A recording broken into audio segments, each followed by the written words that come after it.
La mente no es una vasija que se pueda llenar, sino un fuego que se puede encender. Plutarco.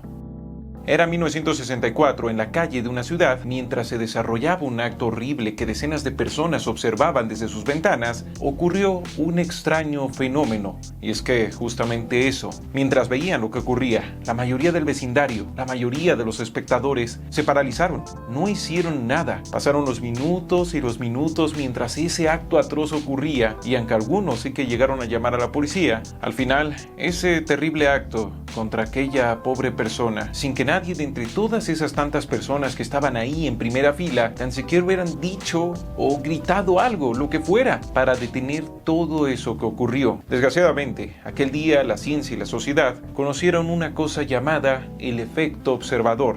Ocurre que nuestro comportamiento y hasta el modo en el que entendemos la realidad tienen mucho que ver con los conceptos de autoridad y de deber. Sí, ante problemas de gran escala, de esos que nos involucran, pero también involucran a muchísimas otras tantas personas, como por ejemplo la contaminación que vivimos, la responsabilidad que podemos llegar a sentir se difumina muchísimo, pues tenemos esta sensación de que, pues como hay tantas otras personas en esto, alguien más calificado, alguien más interesado o alguien a quien de verdad le importa hacer el esfuerzo necesario, pues va a hacer eso, va a hacer algo. Así que con que nosotros no estorbemos mucho, ya seguro estamos haciendo más que suficiente para que se solucione ese terrible problema. El punto es que estar dentro de una multitud nos hace sentir como si estuviéramos dentro de un búnker psicológico, uno que nos aísla y nos protege de la realidad y todos sus efectos. Por eso es que mientras estemos en bola, aunque haya un problema terrible, no vamos a terminar haciendo nada. Por eso es que dejamos de hacer cosas que individualmente sí hacemos, como, no sé, levantar nuestra basura que se nos acaba de caer, como no andar gritándole insultos a la gente desconocida de la calle, rechazar unirnos a sectas, o vaya, esto que pasa todos los días, preocuparnos de problemas globales. No, todo eso lo dejamos de hacer. Todo esto se pone más denso cuando pensamos, por ejemplo, en la democracia, ¿no? Puede ocurrir que ante un gran problema, las masas, en vez de hacer algo, pues van a esperar a que llegue una autoridad, a que llegue un político a solucionarles todo, porque no se sienten como que ellos tendrían que ser los que carguen con la responsabilidad, y por lo mismo dicen, no, pues yo no quiero tener esa culpa, así que yo mismo, mira,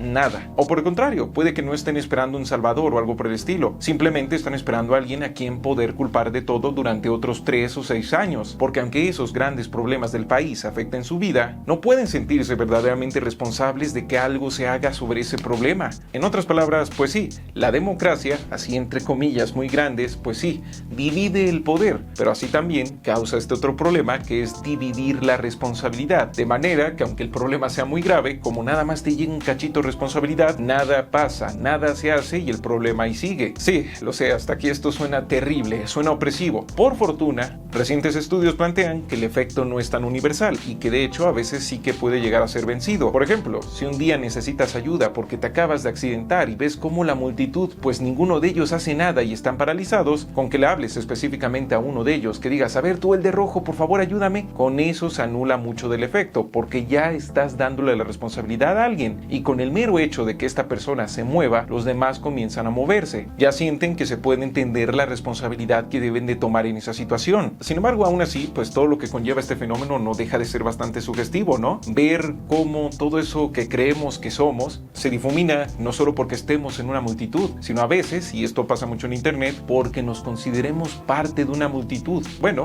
este fue el número 1 de esta lista. Ahora vayamos con el número 2, uno que casi se puede sentir como la continuidad de este fenómeno, pero no es así. 2. La mentalidad de masa. Si el anterior efecto hace que las personas se paralicen, este hace que no puedan parar o que se sientan empujados por una fuerza superior o algo por el estilo. A finales del siglo XVII, en lo que hoy es Estados Unidos, ocurrió algo que para nosotros podría ser irracional, terrible, incluso demoníaco, si no supiéramos sobre el fenómeno de la mentalidad de masa. Ocurrió que empezó a darse una oleada de acusaciones, juicios y luego castigos horribles e injustos contra más de 200 mujeres inocentes. Súbitamente la gente de pueblos enteros, con todo y sus autoridades, se sumieron en el miedo, en el horror, en la idea de que su vecina, de que su conocida o incluso su propia hija podía ser una bruja y tenían que destruir, tenían que aplastar todo ese mal lo antes posible, costara lo que costara. Hablo de eso a lo que hoy conocemos como los juicios de Salem o la cacería de brujas. Siglos más tarde, en Ecuador, la gente volvió a arder en ira después de descubrir que las noticias de la radio que los habían estado aterrorizando en realidad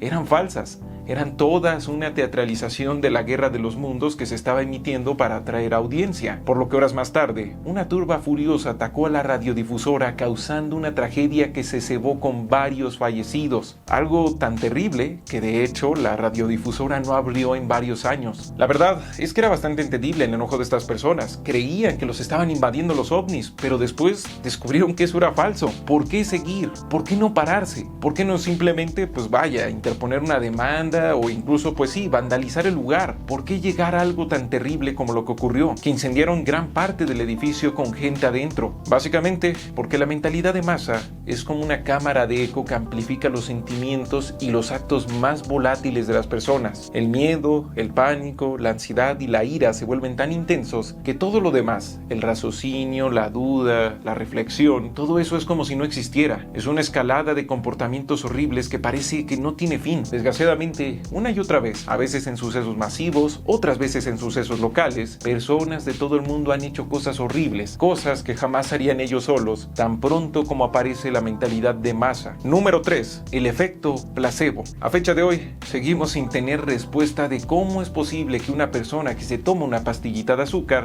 puede mejorar su salud, o por lo menos sentirse mejor, tan solo por cumplir una pequeña condición, y eso es que crea que lo que se acaba de tomar no es una pastilla de azúcar, sino un medicamento de verdad para la enfermedad o el malestar que tiene. A diferencia de lo que muchos creen, que la medicina de los hospitales, la medicina oficial y todo eso no está interesada en revisar nada que no suene bien oficial, bien científico o que pueda suponer algún tipo de misterio, en realidad no es así. La medicina siempre anda buscando por todos lados todo lo que puede, y una de esas cosas es el efecto placebo, que sí se llega a usar en hospitales, sobre todo para mejorar la efectividad de algunos tratamientos. Por ejemplo, a pacientes que sufren de fuertes dolores se les dan analgésicos y placebos al mismo tiempo. Todo eso para mejorar la disminución de sus malestares, bajo la idea de que, hey, le estamos dando bien duro a tu dolor. De verdad, mira, doble, triple dosis, carnal. Claro, este es un ejemplo bastante simplista, pero más o menos así es la cosa. También una de las razones por las que algunos médicos te explican cómo funciona el tratamiento que te vas a tomar, aunque te pueda llegar a no interesar o aunque de verdad al final tampoco vas a entender mucho que digamos, lo hacen porque eso ayuda a que reforcemos nuestra confianza en lo que nos van a recetar, ya sean pastillas o ya sea algún ejercicio o algún cambio de hábito, y así virtualmente nos beneficiemos del efecto placebo, aunque no nos estemos tomando ningún placebo de verdad. Wow, ¿no? Esto suena bastante increíble, bastante bonito. Sin embargo, es importante recordar que tampoco esto es mágico. El placebo por sí solo ha demostrado una y otra vez ser incapaz de curar o mejorar un sinfín de enfermedades graves de las que se suelen lucrar muchos estafadores, que con todo tipo de productos milagro, que suenan muy parecido al efecto placebo, prometen que te van a curar con el poder de la mente y mil tonterías más. Por eso es que a pesar de que esto es algo muy bueno, es un fenómeno perturbador, porque no lo terminamos de comprender en su totalidad, por lo que es bien fácil que entren personas y hagan todo tipo de estafas en toda esa laguna de ignorancia que todavía tenemos en el tema.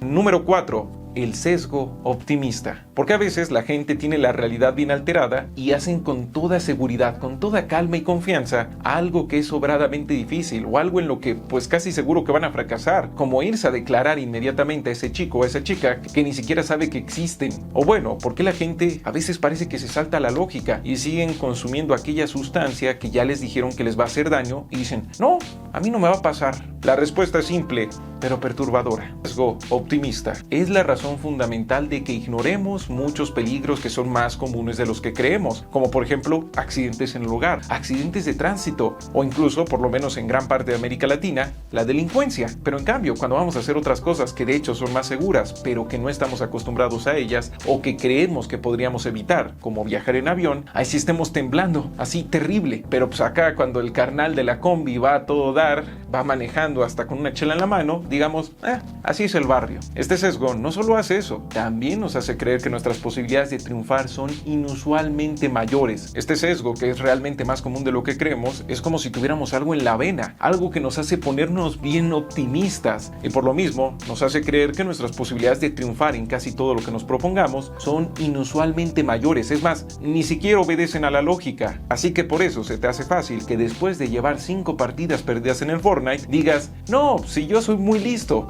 mejor me echo otra partida al Fortnite, ya mañana veo cómo le hago en ese examen para el que no he estudiado nada.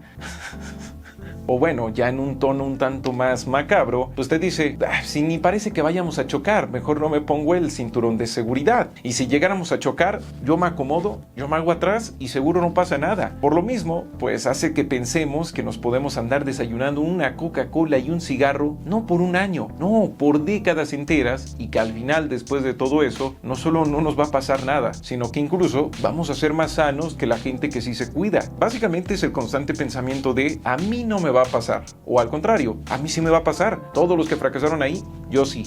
De que todas las posibilidades siempre están a nuestro favor, de que tenemos un talento oculto o algo por el estilo. De hecho, si te lo pones a pensar, puede que muchas de las creencias New Age y todo esto de las vibras, pues nazcan directamente de este sesgo, de esta idea de que sí, hay millones, trillones y trillones de kilómetros vacíos en todo el cosmos, pero por alguna razón, el cosmos entero está ahí para ver qué es lo que tú quieres. Solamente basta con que tú lo deseas y ahí está, ahí aparece. Toda la realidad de alguna manera u otra, pues como que está a tu servicio. Lo sé, suena como si este sesgo fuera una porquería, pero no, lo perturbador es que sin este sesgo no sobreviviríamos mucho, porque sin el sesgo optimista tal vez nunca te hubieras metido a practicar ese deporte que te gusta mucho y en el cual eres muy bueno. Hubieras creído que el sacrificio de tiempo y de energía pues no valía la pena porque nunca ibas a ser nadie. Pero también el sesgo optimista hará que pruebes ese entrenamiento que tiene una alta probabilidad de lesionarte y arruinar tu carrera, porque quién sabe, igual y te da muchísima ventaja sobre los demás. Gracias a este sesgo, al menos aquí en América Latina, las personas salen a la calle, se exponen a la delincuencia para poder trabajar y conseguir dinero, para poder comprar comida y cubrir sus necesidades. Sí, no es tan sencillo. O incluso, mejor aún, gracias a este sesgo, es que vas a defender una idea que para todo el mundo, incluso para la gente más inteligente, parece una completa tontería. Y al final, pues puede que resulte que esa idea cambie al mundo para bien.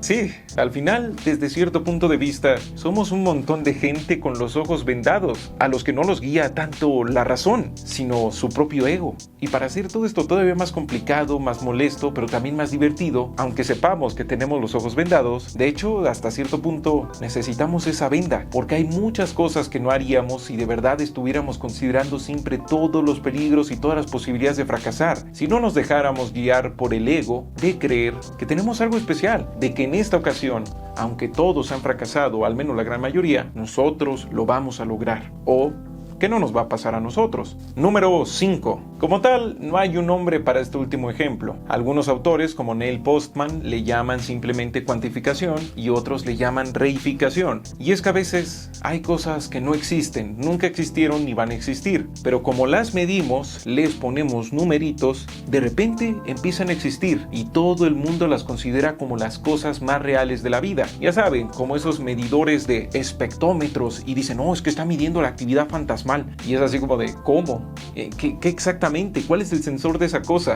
Y pues no, pero ahí dice 3.1 de fantasmómetro. O algo todavía más importante en nuestras vidas, nuestras calificaciones que nos dan en la escuela, en las cuales yo les quiero preguntar, si un niño sacó un 5 y otro niño sacó un 10, ¿eso significa que uno es el doble de inteligente que el otro? ¿Quién sabe? La verdad, pero como todo esto es una medida del 1 al 10, tendemos a considerar que es una medida absolutamente objetiva e indudable, aunque mida de una manera exageradamente básica algo tan abstracto como la inteligencia o incluso como la educación. Así que por eso mismo nunca se nos invita a cuestionar cómo es que esta medición se creó, con qué filosofía, con qué metodología. Y aún así, pues esta simple medición del 1 al 10 es algo que ha decidido y va a decidir un montón de cosas en la vida de cientos y millones. Pero aún más importante, define mucho de cómo entendemos a la inteligencia. La entendemos como un asunto lineal que va del 1 al 10, no como una maraña, no como una cosa exageradamente compleja. Pues bueno, pensemos en cómo tendemos a atribuir rigurosidad o verdad absoluta a datos o visiones de la realidad solo porque tienen números que no suenan sencillos, ya sabes, no suenan 10, 20, 50, como por ejemplo cuando se observa que hasta el 72% de las personas creerán en que una encuesta es real solo porque diga un número que no parece inventado o sencillo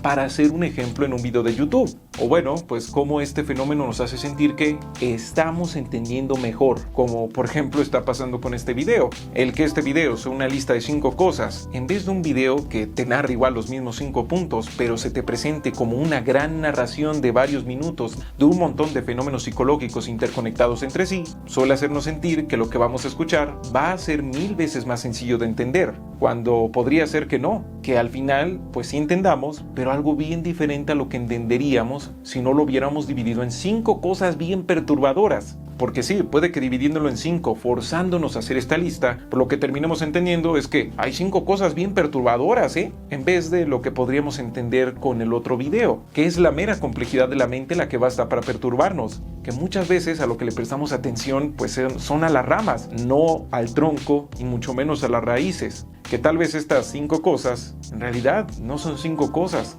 tal vez más bien son 3, son 2 o un solo gran fenómeno que se presenta en una estructura que necesita convencerse a sí misma de ser racional para poder ir por el mundo siendo tan irracional como le exige ese ambiente artificialmente creado por otras mentes supuestamente igual de racionales, pero que como ya lo vimos, en realidad no son tan racionales. ¿O no? En fin, eso ha sido todo por el momento. Antes de despedirme, te voy a pedir a ti, carnal, sí, el que tienes 2 ojos, o bueno, tú, carnalita, también. Por favor, déjame un like, un compartido y un comentario. De verdad, eso me ayudaría mucho. Sin más por el momento, se despide Cordura. Recuerda que nuestra interpretación de la racionalidad es artificial.